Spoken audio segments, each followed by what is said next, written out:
And one of the things that's been surprising is how much time adults spend dealing with being insecure.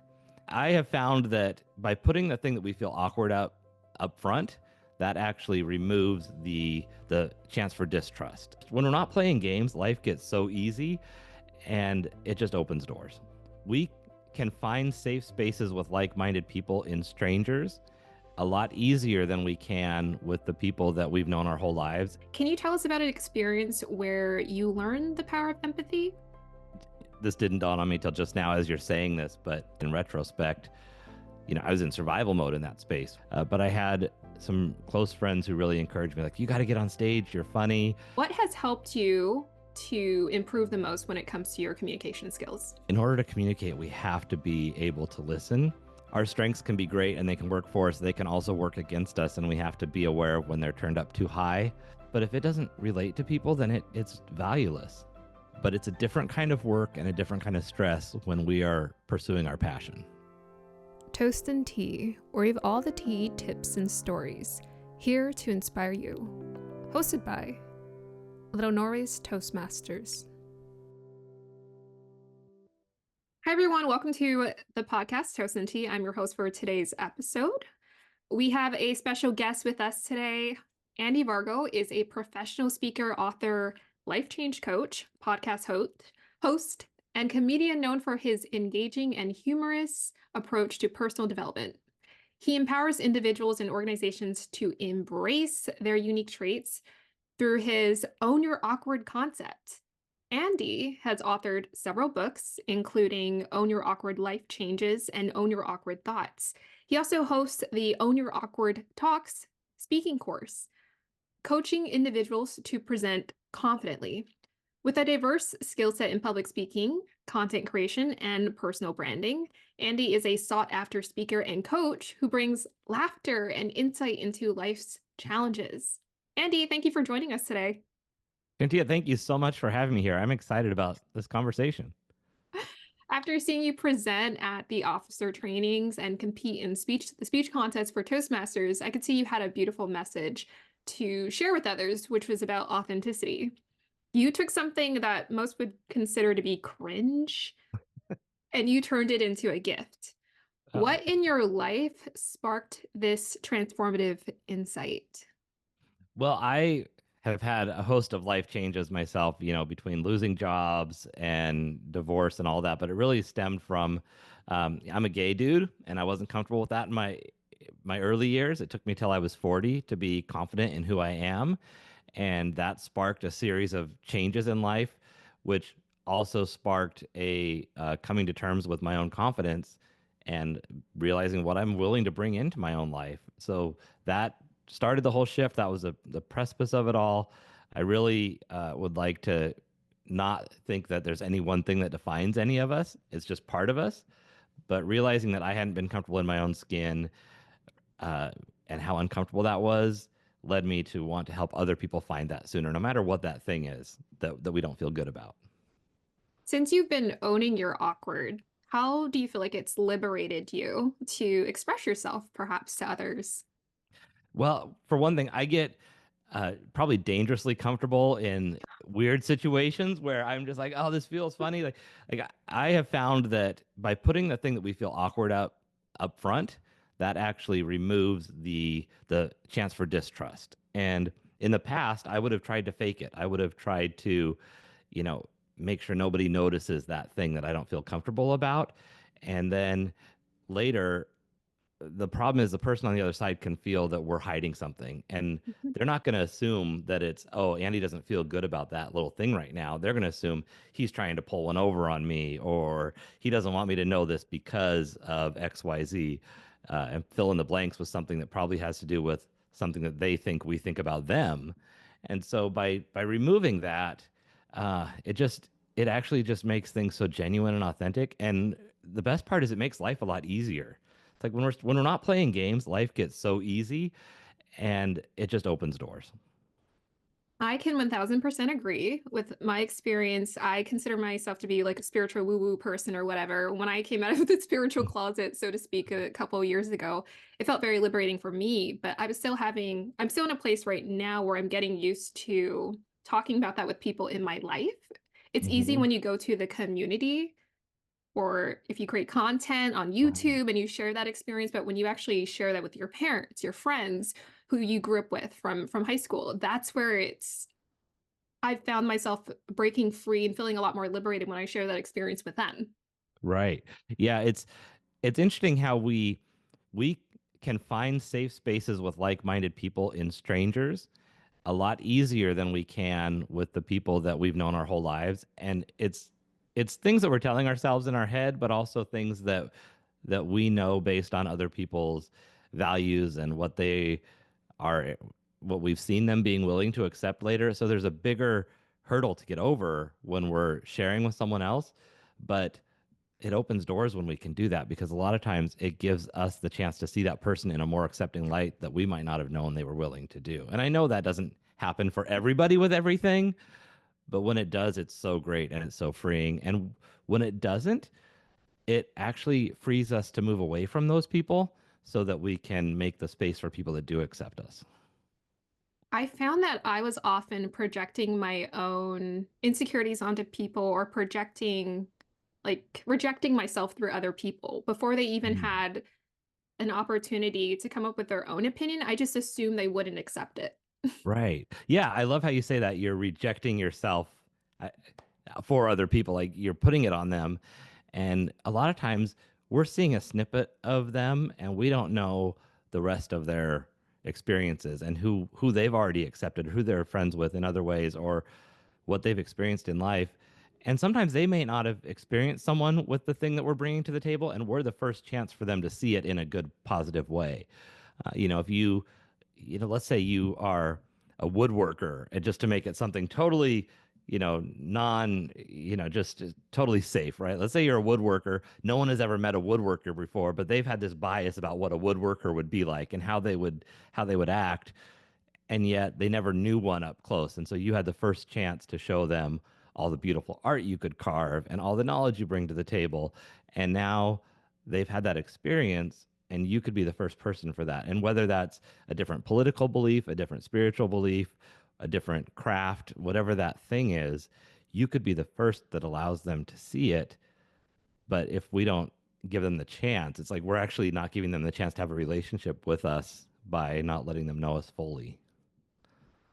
Like honesty is so important. It's so empowering to, like you said earlier, create that connection with other people and give them an opportunity to experience you. And it makes your life so much easier. That transparency, I agree, is so needed in relationships. Right.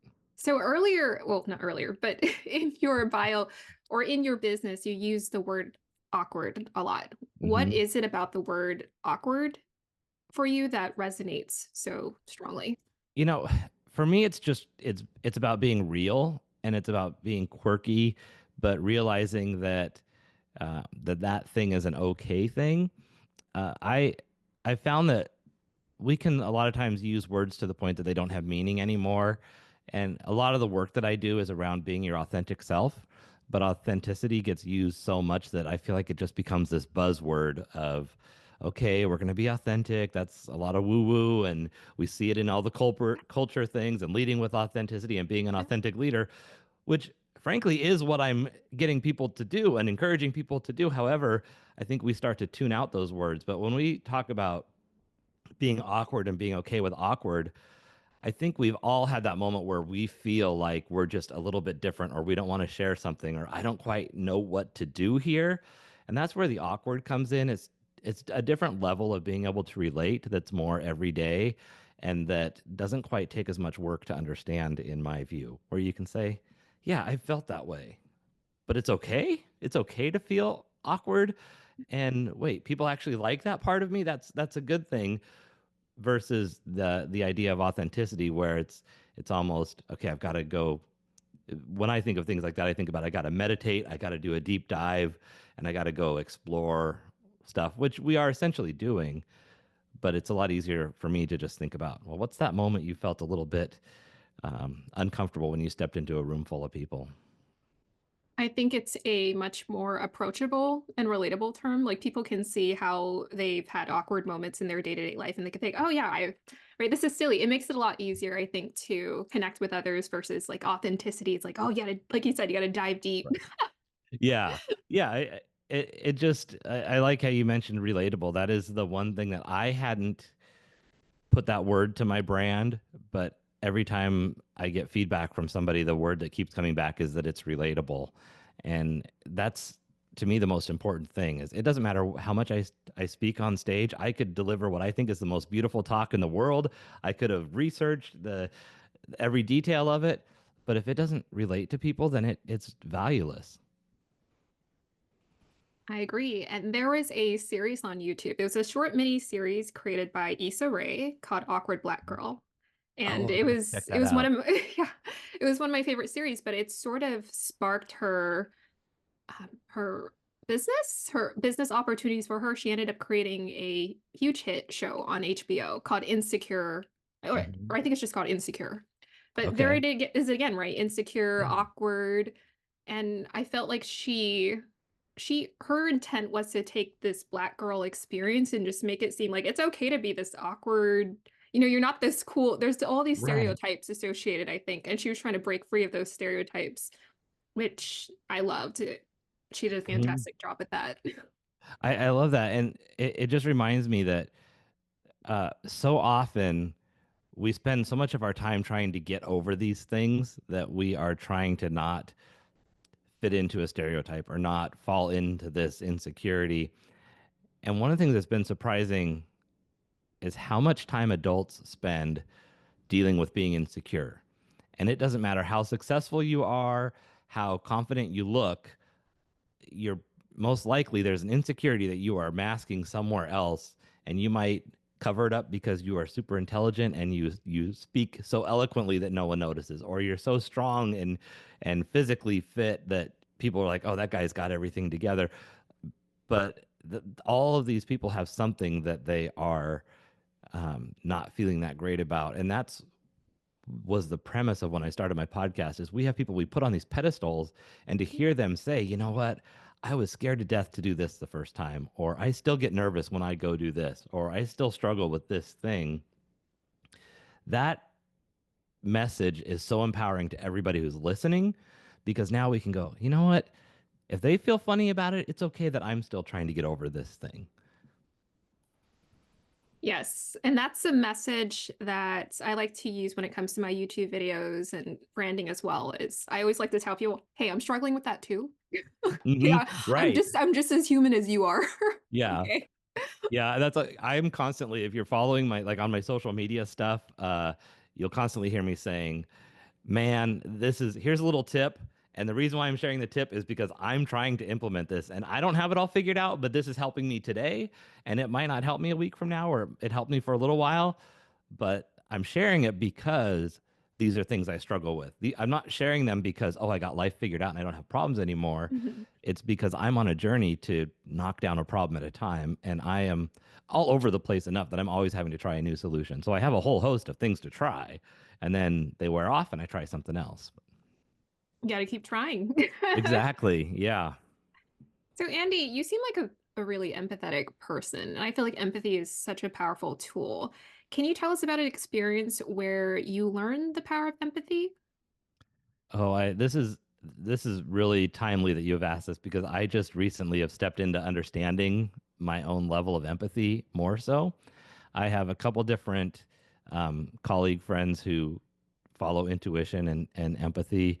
Fran Gallagher is one who I first started talking to, and she would talk about being empathetic and being an empath. And I was like, I'm not an empath. I don't know what that means. And a close friend of mine, Jen Young, who does the Say Yes to Your Yes program. It's all about intuition and empathy. And we did a retreat together, and we're on this retreat in Quebec this last fall with an amazing group of people who are all just doing the deep dive on self personal development. And I was like, man, this really surprised me. I didn't expect for me to get so much out of the retreat. I showed up thinking I'm here to be a facilitator and to help host this retreat for other people. And I was having this really just inspiring weekend, really, I hate to say like super emotional, but it was affecting me in a lot of ways. And and Jennifer said, Andy, you're an empath. You feel other people's emotions. And I was like, really? Like I didn't like it went over my head. I can be a little naive sometimes, I'll tell you. And it really made me relook at other situations in life and realize that's why I've taken things so passionately because it's not just about me. Like I can figure out dealing with my own life. I'm very independent. I'm the youngest of 7 kids. I've always just figured out fending for myself. But I look at other people and go, they might need a little help learning the lesson that I learned. And it's not that oh, no one else is capable and I am, but it's like if I've solved it, I want to share it because I don't want someone else to struggle in the same ways that I did. Now there's a lot that I can't figure out that I got to go learn from somebody else in a different area, but I didn't realize how much that fueled me until just the last 6 months or so. I think it's so I can agree with you in a sense that I didn't always see myself as an empath or whatever. I think Hmm. it's a spectrum, right? And so Right. we fall somewhere on the spectrum. And it almost seems as though perhaps you developed your empathy and Fair. you're kind of at Yeah. a place right now where it's like really powerful. Hmm. And part of that had to do with you breaking through those barriers for yourself, those limitations for yourself, where you had to be more authentic to yourself and be like, okay, this is what I'm about. And I Right. think that helped that experience, that journey you went through helped you to develop your strength and your empathy. That's very insightful because this didn't dawn on me till just now as you're saying this, but in the experiences in my life where I wasn't confident in myself, where I allowed myself to be in toxic relationships, both personal relationships, toxic bosses that I would put up longer than I should have, my empathy was focused on protecting myself. And when we're in self protection mode, we can't fully function. We can't bring the best to help other people. And now that you mention that, it really does become obvious to me that in retrospect, I was in survival mode in that space where it's survive and protect. So that empathy kind of gets put into a little capsule and saved inside of me because I can't afford to let my emotions get spared on anybody else when I can't even cope myself. Now that I have figured out that piece of myself, and I can give more to others. Yeah. And that's what you're doing. That's the plan. So I like to use the label artist for myself, Hmm. and that's something I've been comfortable with since I was a kid, since I would always draw. And it's a label that's actually helped me to explore the whole spectrum of my emotions, my characters. And in your bio, you used comedian. Hmm. So what turned you towards embracing this archetype for yourself? I want to know about Well, that. well, I didn't, being the youngest, I was always kind of the prankster and always loved playing jokes on people, whether it was older siblings, neighbors, people that I worked with. That's always been a part of my life. I've always loved going after the punchline. I never actually saw myself as someone who wanted to be a stand-up comedian. That wasn't a major goal of myself as a youngster. But I had some close friends who really encouraged me, like, you got to get on stage. You're funny. And I used to say, I'm break room funny. I'm not get on stage funny. There's a difference. I can't coordinate plan time. Uh, but I tried it because I was going to get on stage as a speaker and I knew that I needed to be comfortable entertaining in a different way than I had before. And I fell in love with it. And even when I started my business, people would continually say, you got to lean into the comedy. You got to lean into the comedy. And I always took it to mean that if I was funny and comedic, that I wouldn't be credible or people wouldn't take me seriously. So I tried to really push that aside and not lean into it. So for the first several years of my business, I didn't put that label on myself. I would lead mostly with, "Hey, I'm a motivational speaker. I do comedy for a hobby," but I found that people want an entertaining speaker. They want funny, and that's the thing that makes me different. That's the thing that is like I naturally think of, comments where someone says something like, "Oh, this will be a funny punchline here and there," and just like it just comes sometimes, not every time, but every time I get cocky and think it's going to land, it's like, "Oh, I got too excited about that one." However, it's part of that leaning into our full selves and being okay with, what, I can lead with humor and that doesn't degrade my credibility as long as I do it right. And along with the own your awkward message, I came to terms with myself in one way, and then later it's like, well, now I need to come to terms with myself as a comedian, and pretty soon I'm going to have to come to terms with myself at a different age or in a different stage in life. Like it's like facing a fear. You you deal with one, you face it, you own it, and then a new one rises to the top. But because you have exercised those muscles of overcoming those things, it gets easier to overcome each time. Dave, I was watching Dave Chappelle the other night and he was on SNL and he Oh, was right. yeah, it was so direct. Like I I really enjoy his sense of humor because it's fearless. It's like Hmm. it kind of crosses some boundaries and he Right. seems so comfortable up there being himself, but he's also mastered the art form in a sense. What do you think for you, like when it comes to your approach to humor, what do you think Mhm. it is you lean into? Like what is your toolbox? What's in your toolbox when it comes You to know, humor? for me, it's observational stuff, but it's a lot of self-deprecating humor in a way that is hopefully building people up and more so saying, you know what, I'm not taking myself all that seriously. This is something I learned along the way because I tripped over this log, and like laugh at me while I fall, but also know that I can still get back up, and there's the life lesson. A lot of my comedy, when I got started in it, it has been very off color and blue, edgy comedy that's joking about gay dating sites and that journey of getting divorced and that kind of stuff. But then when I do corporate events, I keep it clean, obviously, but I've developed some jokes that fit into that, or some just kind of roll off the tongue in the event. Like when I was giving a keynote a couple of years ago, I was talking about how um, like we can wake up in the morning and we need to develop that skill of just being able to look in the mirror and say, I love you, man, you're so awesome. And I'm saying this, and as I'm saying, I love you, man, you're beautiful, you're perfect, I'm making eye contact with this guy in the audience. Now, I had just come out to the whole room that I'm a gay guy about, 10 minutes before this. And I was like, this is weird. In the middle of the keynote, I just said, this is awkward because we're making eye contact and I'm not trying to hit on you. Like, I didn't say, I don't remember how I worded it, but I was like, I mean, say that to yourself. I'm not trying to say it to you, but just that ability to get caught up in the moment and go, wait, this is worth laughing about, and that's going to break the tension.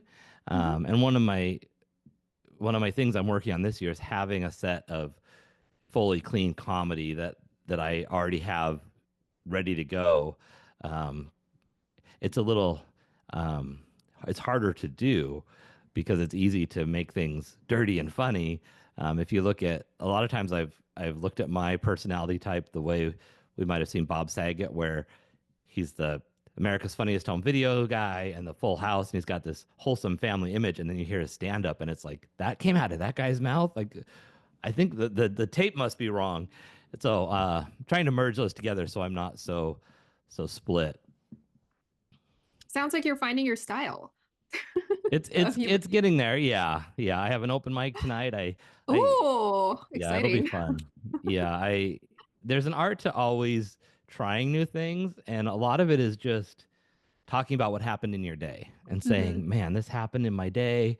It's like to own your awkward right now. Like I had a dental issue and I lost it. I had a tooth break, and so I'm getting that dealt with. But this is the first video I've done where it's like on the Zoom and it's right in front of me. And in the past, I would have been like, I gotta like, do I wear a mask or what? Now I'm just like, it's a thing. I'm dealing with it. It's cosmetic, no big deal. However, I'll make a joke tonight about having dental leprosy, or I didn't know I could just lose a body part eating a tortilla. Like I'm not sure what the play on it will be, Yeah. but whatever happens in our life becomes humor, and the humor releases the tension and also can allow us to have acceptance in a lesson and can bring a room together. Mhm. That answered my question. So I wrote one of my questions was what impact do you feel humor has on how we see ourselves and how we see others? But you just answered it. That's Yeah, perfect. thank you.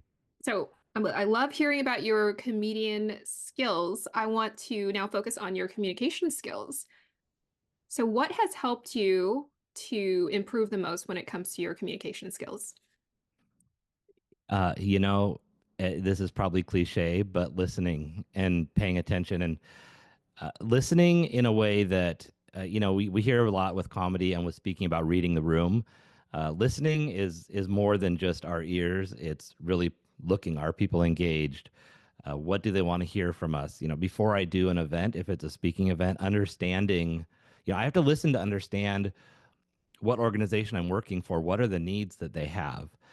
When you're giving keynotes, you have developed stories that you have practiced time and again, that you have so well rehearsed and know in your head that you can bring them to the audience.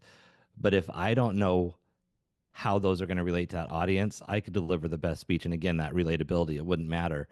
So in order to communicate, I had to be able to listen and pay attention to know what are the important things for me to share. I may share the same story to three different audiences, but from being able to have a good conversation ahead of time, or even sometimes that conversation is just in the room before I go on stage and find out that this same story I'm sharing with this room, the part of this story that's most important is this little section here versus last week the opening might have been the most important, and for someone else the challenge might have been the most important part because of who's in that room, what they're dealing with, what's going on. So really, in order to communicate, we have to be able to listen. And even though I'm a speaker and a comedian and I'm getting paid to talk a lot, learning to talk less, learning to use less words to say more, and then just be silent and let the lesson sit. That's a good lesson. And I think maybe it's me being young and still needing to learn how to do things, but I feel like I tend to be long-winded and I'm still learning how to listen. Right. No, that's fair. I err to the side of being long-winded, and I will even write emails out or messages or anything, and then I'm like, how much of this can I get rid of? Mhm. Uh, and it also reflects our confidence, because the less confident we are, the more we tend to over-explain. Interesting. Okay. I like that. I'm gonna take that one with me. See, I had to practice shutting up right there because I just stopped it right at the end of that sentence. It's like, don't keep explaining. Yes, because I like to be thorough sometimes when it comes to Mhm. my speeches or my topics in Toastmasters or just in my videos in general. But that's something I definitely have to work on because I hear that all the time. People are like, say less. Find Yeah. a way to say less. And another thing too is that also remembering, both with reading and people listening to our stories, there are different types of communicators. Some people need the quick bullet points and they want you to get right to the point, and other Mhm. people need the story for it to sink in. And so sometimes, when we're talking to a room full of people, we're going to have a mix of that. So being able to say, I'm going to get to the point and I'm going to tell you this is what you're going to learn, and then tell the story that tells them what they learn. So the people who don't get it from the bullet points are like, whatever. It's, you're going to have to entertain me a little bit. Then you give the entertainment, but the bullet point people still got their fix. And you can do that in emails too. Like sometimes people ask you a question, and I used to fill in all these paragraphs before I get to the yes or no. And now I'll just reply with yes, and then here's why. And that way, if they only want to know a yes or no, they can read that. And if they need the backup, they can read in the email. Oh, that's great. You're very thoughtful about that. It seems like that is your strength, is the empathy or the consideration you have for others or how they're going to receive it. Like you're thinking about, okay, who's my audience and how do I approach this? And you're constantly adjusting and adapting to the people that you're addressing. That's what it sounds like. I do try. One thing I've learned over the last couple of years is that our strengths can be great and they can work for us. They can also work against us, and we have to be aware of when they're turned up too high. Because just like that empathy and that thinking comes back to how you were saying, sometimes we reject ourselves on behalf of other people. And it's that, okay, I'm considering how other people might feel. And now I'm not even, now I'm, my empathy is not giving them the chance to make that decision on their own. And so sometimes stepping back and saying, is my strength holding me back right now, or is my strength working for me? And then learning to lean into it, but also pull it back when we need to. Ooh, the balance. Yeah. That's good. Not it's not easy. It's an ongoing, we're always working on it, but yeah. I love that. I've never heard that approach. Like if our strengths is too much, I've never heard that before. So that's something I'm gonna take with me today. Oh, good. So you are a coach. Mhm. Oh, actually, let me skip this question. because you already answered it. No, it's perfect. So you've been on numerous podcasts. What have you learned from, you've also hosted podcasts, so maybe you can share both perspectives Mhm. from being a host of a podcast and being a guest on someone else's podcast. What has that experience been like for you? It's been great. Some of my favorite conversations come from the podcast conversations, whether they've been me being a guest on a show or when I'm interviewing a guest.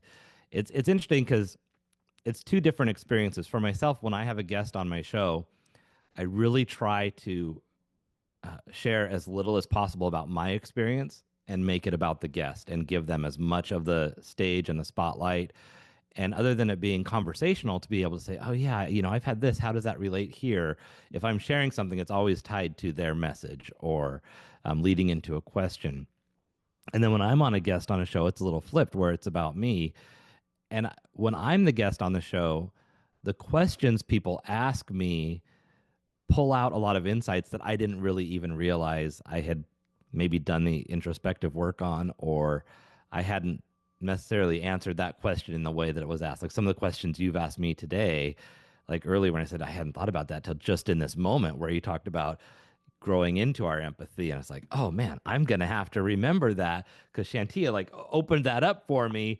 So I love that part of being on a podcast because it makes me do the analysis in ways that I haven't. And there are shows that I have been on that I didn't think I had much to bring to their audience, but the conversation comes back to something very relatable and it connects in different ways. And so I love the podcast experience. I love that it's conversations. These are conversations that I have deep conversations with friends and strangers, in cafes and taverns all the time. And people aren't used to that. So they always feel like this, wow, this is like, what's this instant connection? But it's the same thing happening with, millions of people in our audience is being able to listen. And so we can take that to the world. And so it doesn't just have to be only the people who are eavesdropping us on us at the next table heard it, or only us. We can benefit more. I think it's really interesting what's going on with podcasts and that taking off, but it really isn't that different from, I guess it's more of a casual approach to an interview. Like if you Hmm. watched Oprah interviewing something, it's more of a Right. casual approach. Because I was watching Oprah do her podcast and I was like, that's not different from what she's always done. It just feels a Mhm. little bit more, personable, Right. perhaps. Yeah, and it's the accessibility is so great too because anybody who wants to, if you have a phone, you can start a podcast. And there are Mhm. probably ways without even having that resource that you can start it. You can get caught up in watching videos about all the tech stuff that you should have, but it really doesn't matter. You just need to have a great conversation and people are going to listen. And so I love that anybody who wants to be a journalist, wants to have conversations, wants to interview people, or wants to get their story out, you don't have to get through gatekeepers to get there. You just call someone up and say, "Can I talk to you on my podcast? Let's start a thing." What's the name of your podcast? Own your awkward. Oh, and you're awkward. Okay. Where can people find it if they want to So listen to it? you can find that. So on my website at awkwardcareer.com, Okay. there's a podcast link. It's also on Spotify, YouTube, iHeartRadio, Oh, you Apple. got all the platforms. It's all over the place. Yeah, I keep hearing about, you put it on I post it to Spotify and YouTube and it goes out from there through the Okay. RSS feed. And so I constantly hear about, oh, I saw this on, Podbean or Podstream or things that I've never heard of that certain friends are listening to, which is great. I love that. I love hearing different things that I like, oh man, it was there. I have to do that because that was an option in the beginning. I started this podcast in June of last year and I've just been experimenting with it, trying it Right. out. It's a way for us to promote Toastmasters. And also, honestly, I'm benefiting the most from this because I'm getting Hmm. such profound golden words of wisdom from the people I'm interviewing. So I feel like I'm benefiting the most from this. Oh, definitely. Yeah, you can feel a little bit jealous of, man, I got to have this conversation, and yeah, it's a great way to get to up our skill set and our knowledge while also working. We're doing the thing, and it's working out. Whether you were on a podcast or someone you were interviewing, what was a most recent interesting conversation you had on a podcast? Oh man, a couple months ago, or an episode that just came out, I had Laura Scriba on, and she is a gal who decided to go sailing with her family and live on a boat. And so she's homeschooling her kids and teaching yoga from the boat, and ends up in a port and lands there for a couple days, and or sometimes ends up saying, we're going to stay in this port for a couple months. And the sense of adventure and the lack of fear that seems to project itself from just the unknown was so amazing in that episode. And in general, one of the things that I completely continue to be surprised by with my guests is when I started this podcast, it's the premise is I invite my guest on and I ask them what awkward thing they've had to get over in order to live a good life.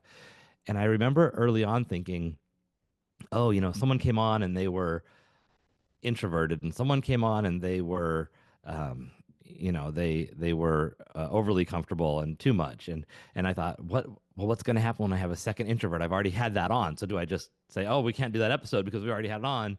But what I found is that every conversation brings a completely different perspective, and even if I've had 5 people that have shared perfectionism as their awkward thing, their journey to understand it and to come to terms with it and to conquer it and to make it be the skill that works for them has been so insightful that it's like, wow, there's always a different take on something. And that's for me been really eye-opening to see. And it makes me even more curious of, okay, well, what's the next introverted person or what's the next perfectionist going to say? Because now I'm like, we know 4 ways that they've owned it. Now what's a fifth? That's so cool. I do find that everyone has very unique stories. And Mhm. even if there are similarities in the messaging or even in the stories, it still feels very new from the person I'm hearing it from. Like, I'm always interested. Oh, that's what your upbringing was like. That's what your parents were like. That's so interesting. So I find that there's infinite curiosity to be explored in these conversations with with people I'm interviewing on the podcast. Yeah, definitely. So Andy, what are you excited presently? What are you excited for presently at this time in your life? Oh man, it's interesting because I just feel like every year things level up a little bit. And like you mentioned starting your podcast in June and like, oh, I gotta still learn this or figure this part out or go figure out where to get where it's streaming. And I used to beat myself up over those things as a like I should have already done that, or I should have like, oh, how come I not have not done this yet? Or I would see things as incomplete until all of those boxes were checked. And I've come to understand that there is an infinite number of boxes that need to be checked. And so the journey to check those boxes gets easier as we go, where it's like, man, I remember having to edit a podcast and create the graphics and how stressful that was. Like, I got to create a thumbnail. I don't want to create a thumbnail for everything I put out there. And now it's like, no, I got a system down that's quick and easy. I've done it enough. And uh, it becomes exciting to see how much stuff we get done a lot faster. And so I'm really just excited about this next year with doing more keynote addresses for conferences, getting more streamlined in having those be in line with the message of the year. Like this year, most of my stuff is either in 2 camps. I give a keynote that's awkward to awesome, which is all about taking that awkward thing and making it our awesome thing. And then I have another one that I'm pushing out there right now because it's in line with my latest book, Own Your Awkward Thoughts, where you're going to leave with the 6 questions that you need to know in order to reframe the way you think so that you just kind of become a superhero and in not letting things hold you back because of a bad situation. So just getting more streamlined, getting more efficient, just operating at a better level feels really good. And I'm just excited about where this year is going. That's, I think, an underrated experience to have is to have things be a lot more smoother or streamlined when you're building upon a project or an idea and you get used to doing it faster or quicker. Mhm. Or, yeah, that's something I think people don't think about it too often, how much it makes a difference in our lives to just make our life so much easier. Right. And I will tell you, part of the key to that I just recently discovered isn't just that you're getting better at everything, is that you're looking at the things that are hard for you or that you don't like doing and asking yourself, how valuable is this to my goal, and do I really need to do it? Because if for me, like writing the show notes for every episode that I do, if that's the thing that I get hung up on all the time, is that going to hold me back by not doing it? Sure, it could help if I did those, but if that's the part that I just have this drudgery over, then I'm going to let that go. And now I'm enjoying my podcasting experience a lot more because I'm, as much as possible, doing the parts that I really like to do. And that's something I found too in creating this podcast and also just creating content on YouTube. I found the thing that I like. And Right. that's the thing I stick to. And I'm like, okay, I can Yeah. just like start busting these videos out because I enjoy it because it's fun, not because I'm trying to create Yeah. a lot of content. Right. And that's the thing is it all comes down to we should be doing what we're doing because it's enjoyable and fun. And it doesn't mean that there's not a lot of work that goes into it, but it's a different kind of work and a different kind of stress when we are pursuing our passion. And that's what we need to be going for. I agree. 1000%. So Andy, do you have any final words of advice for our audience today that you'd like to share? I would just say that when you walk into a room and you feel uncomfortable or you have something that you're struggling with, know that there's someone across that room that is admiring you for what you're going through. And you may feel weak because you have challenges, and they see you as being strong because you're facing those challenges. And they are probably dealing with the opposite thing than you're dealing with. Like you might be the biggest person in the room, and across the room is the smallest person wishing that they were a little bigger, or you're the smallest person, and the biggest person is wishing they were a little smaller. Whatever that thing is, like it could be old, young, big, small. There's an opposite for everything, and someone is envious of the thing that we are not feeling good about. So take it, know that it's a power, and when you lean into it, that is where the magic happens. Don't let it hold you back. Let it be your springboard. That is a very unique perspective. I've never heard that before.